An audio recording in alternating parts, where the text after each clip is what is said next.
The Dharma, incomparably profound and exquisite, is rarely met with even in hundreds of thousands of millions of kalpas. We now can see it, hear it, accept and hold it. May we realize the true mind of the Tathagata. Today is the second day of this Rohatsu Sesshin here at Mountain Gate in northern New Mexico in December 2022. Yesterday, I spoke of how much challenge there is for people these days, and how that can be actually of great benefit in our Zen practice. Today, I'd like to mention a few things about how that could be of benefit. First of all, when we're pushed against a wall, we have a couple of options. We can escape in various different ways, through addictions, through avoidance, through blaming other things or situations or people.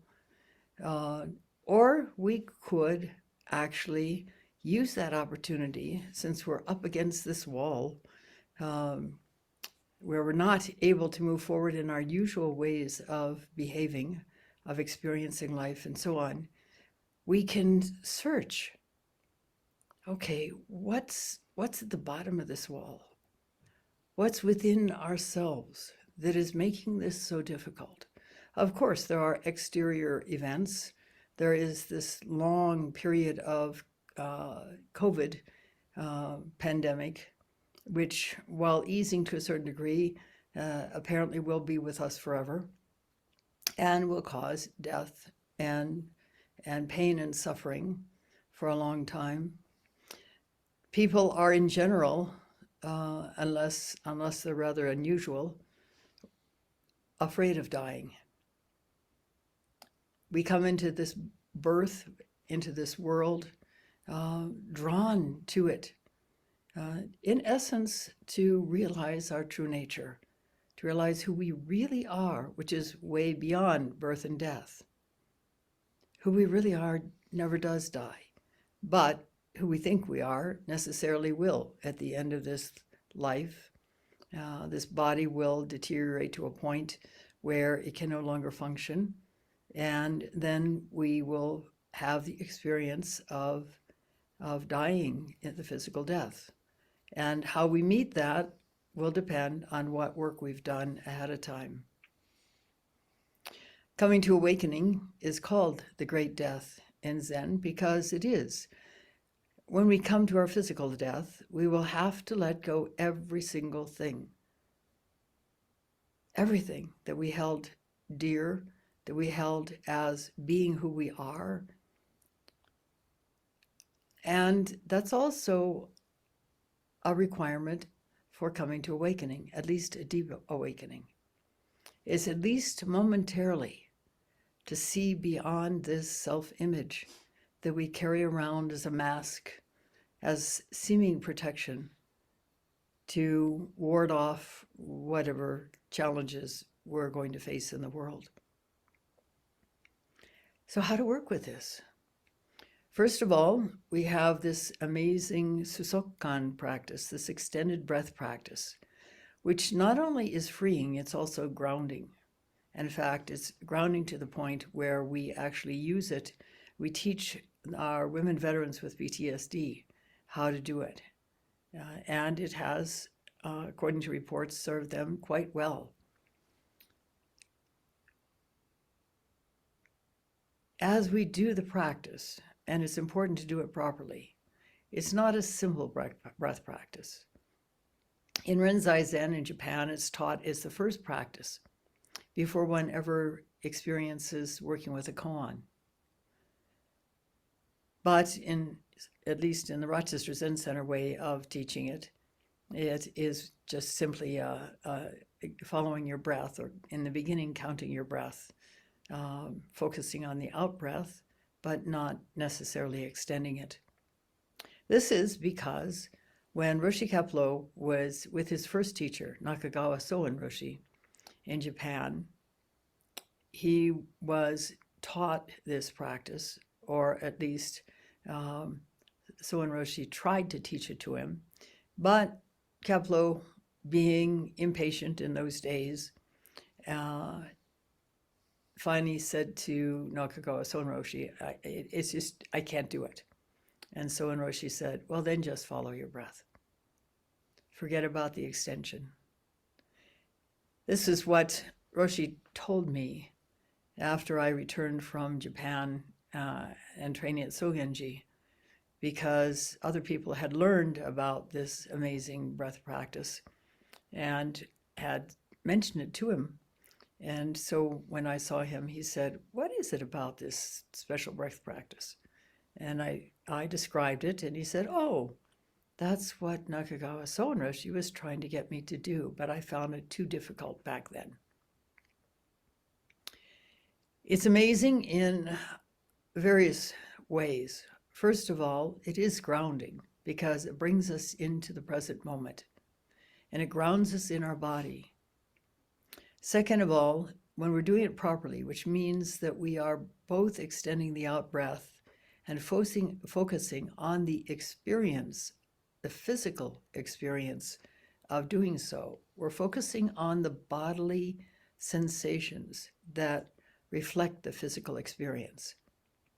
And when we're doing it in that way, it results in both a focused focus, if you want to call it that, as well as an expanded awareness.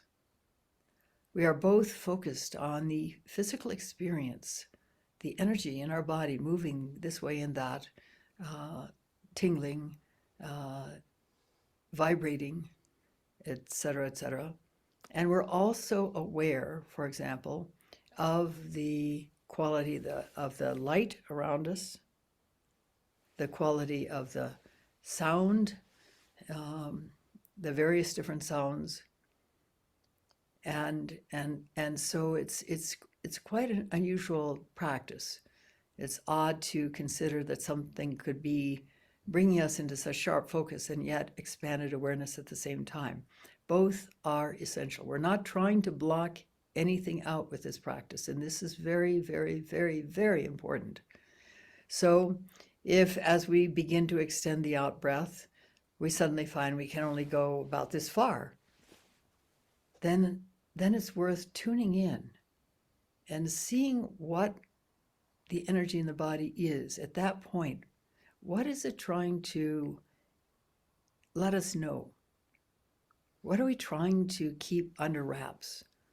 What are we trying to prevent ourselves from experiencing or re-experiencing, most likely, some level of uncomfortable feeling that is blocking our ability to fully extend the out-breath? Because when we fully extend the out-breath, over time, we reach very deep places.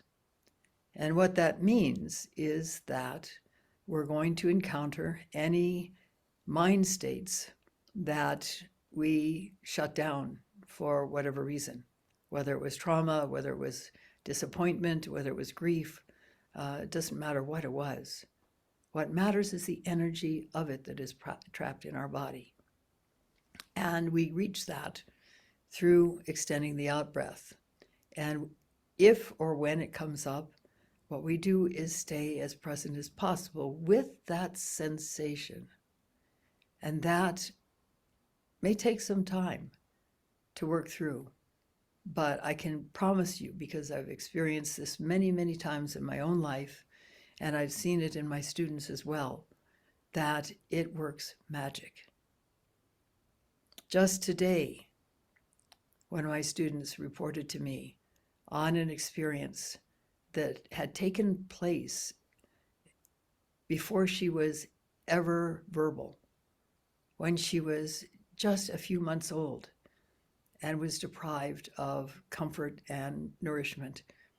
She was able to stay present with this experience because of all the work she had done before. And as a result, she became so much more free of that extremely traumatic past.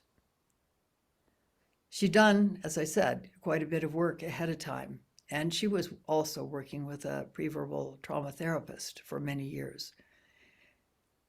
Yet to be able to allow herself to tune in to the point where she could literally be present with the sensations in her body for hours was quite phenomenal.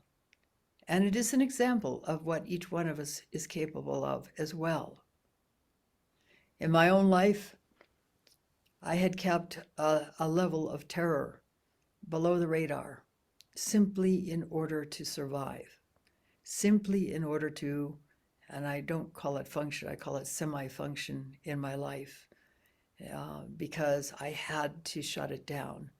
It was too terrifying. And in fact, when I was in therapy and it began to pop up, I wasn't sure I could actually allow myself to feel it. In fact, initially, I was sure I wasn't going to be able to allow myself to actually feel it, despite what the therapist said, because I didn't think I could physically survive that traumatic energy. But I did. Little by little, it leaked out. Once it came out of the box, there was no shoving that dragon back in. And so I was forced to confront that in bits and pieces. And now it is gone. Hopefully none of you have experienced trauma to that point, but I dare say that some of you have had some experience with trauma. There's a fairly high percentage of people who come to Zen practice who have had some level of history in that direction. If not trauma, then painful experiences that have been too painful to leave in conscious awareness and have been shut down. So the extended out breath begins to tickle at the edges of these experiences and begin to allow us to feel whatever amount we can feel and deal with in an ongoing manner. And as we do allow ourselves to be present with the energy of that experience, little by little we become free of it. It is quite phenomenal. So this extended out breath is a tremendous gift right now when we are up against so many different walls. Many people are terrified still of the COVID. It has killed literally millions of people, and in very unpleasant ways. This fall was considered to be an especially traumatic season because not only was it the flu season, it was also an uptick in COVID potentially. Then there are the job losses. Then there are the general upheavals in society that are a result of this. The whole chaos around the Twitter purchase and all that is happening with Twitter. And there are many people and companies that it turns out are rather dependent on Twitter for various reasons. We ourselves at Mountain Gate have opted out. But many people have not been able to because there is no real alternative yet. Hopefully somebody will come up with one, but there is that block. There are challenges with working first at home all by oneself and then being asked to go back in the office, and suddenly we realized that it was rather nice to work in our pajamas. It was rather nice to have our own coffee break whenever we felt like it and do the work online. And so more and more people are rejecting the option to go back to work. That is one of the things that took place at Twitter, not so much because of that need to go back to work, although that was one aspect of it, but because it was becoming an environment that was one that people did not want to work in. There are so many other situations. There's a war going on. In fact, there was a headline today saying that Russia and Ukraine are in the first ever drone war. So many people dying, So many people being killed. The brutality of the drones attacking hospitals, schools, homes for the aged, human populations, not the war zones. It's a brutal war. And the attempt of the rest of the world to come to terms with it, the whole atmosphere around China and Russia combining forces. Apparently they did a flyover together in the Pacific in a show of solidarity. The propaganda that is coming out of China. We have a member here who has a Chinese wife from the mainland, and her husband was told that she believes that Putin is a big bully. And no, he's not a big bully. That the United States are a big bully, and Europe are big bullies trying to swallow Russia. Of course, what we are told is quite different. Somewhere in between is some level of truth. There are no absolutes. So to dive into our practice, to take refuge in this amazing, fertile practice, if we do it in the right way, and don't treat it as a mantra, but treat it as an exploration. This is where Zen practice succeeds, as an exploration. And it's an exploration not through intellect, but through something beyond intellect.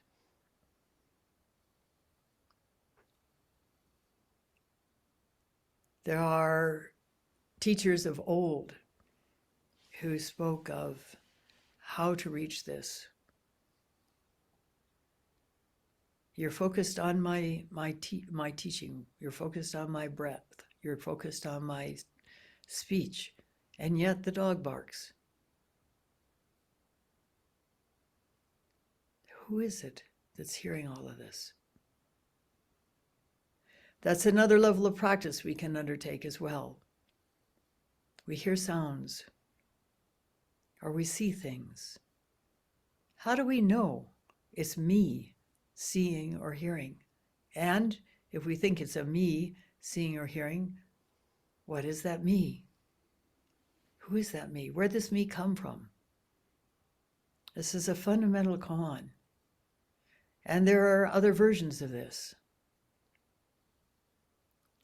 When we dive into those beyond the normal ways of pursuing investigations, we can become awakened to the profound truth of our existence that is liberating, and that liberation includes the liberation of our innate compassion and wisdom. I cannot think of a better time than right now to dive into that practice. Whichever one you choose, and hopefully with a teacher, a Zen teacher, who knows what they're talking about and has had the experience of dealing with those things, working with those things, coming to awakening, at least of some level, and so is able to guide students past obstacles, to encourage them, to help them move forward in their practice. Zen practice is incredibly liberating. But, as you've heard many times in these teishos, as one person many, many years ago at the Rochester Zen Center said, on entering a sesshin, said, I had to virtually nail myself to the mat. I was able to relate to that. How many times I wanted to flee sesshin, and yet I knew there was no alternative. I wasn't willing to try some of the things that people do try. There's another headline in the news about 8 friends in one of the Carolinas who all died of fentanyl overdoses, tragically. That wasn't an option. There were other ways that people try to forget themselves and try to forget whatever discomfort they're experiencing. Various different addictions, whether it's gambling, sex, parties, movies, internet. There are many options, but that's not living. If we truly want to live, and we have the capacity to do so fully, then, in my experience, this search within, beyond words, deeper and deeper and deeper, persisting, regardless of whatever comes up, is the only way. She continued, I had to virtually nail myself to the mat. But as time went on, I saw where I was caught over and over again.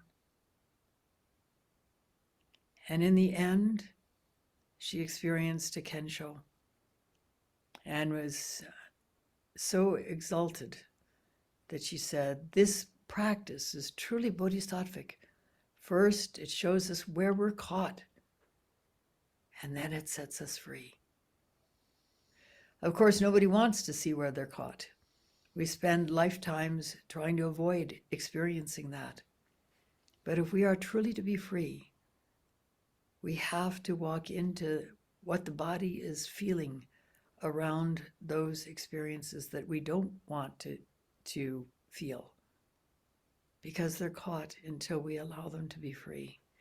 And the only way I know to allow them to be free is to gently, quietly, to the degree possible, sink into whatever difficult feelings surround those experiences. And gradually, it releases that energy trapped in the body. And little by little, we become free. But Zen practice is more than that. What I've just mentioned is some of the obstacles that can come to Zen practice.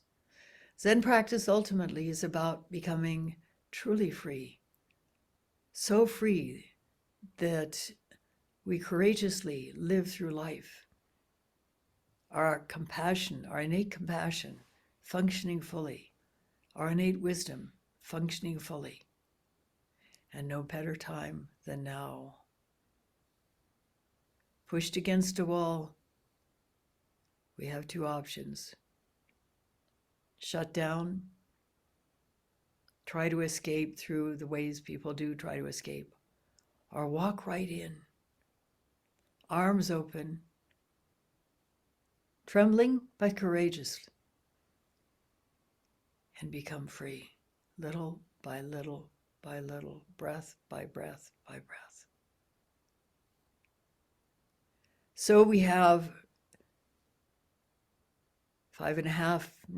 basically 6 more days in this sesshin to really practice that in the accompaniment of our fellow Zen Sangha, as well as the Sanghas throughout the world.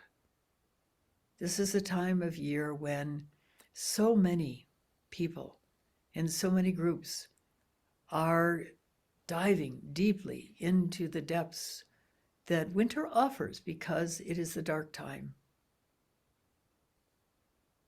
In Southeast Asia, at least in Myanmar, where I lived, this time of year there is the light ceremony, the darkest time of the year coming up soon.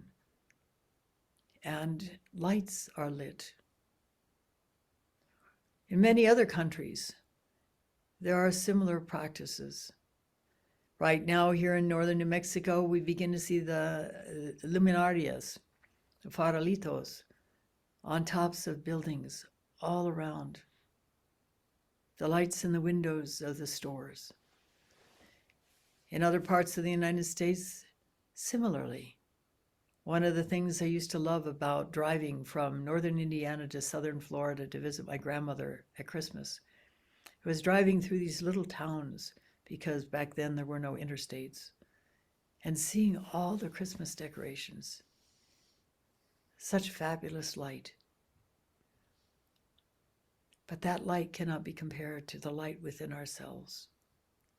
So, as one Korean Sun master urged, turn the light inward and trace the radiance down to its source.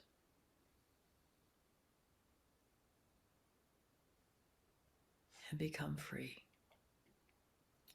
I thank you for listening. We'll stop now and recite the 4 vows.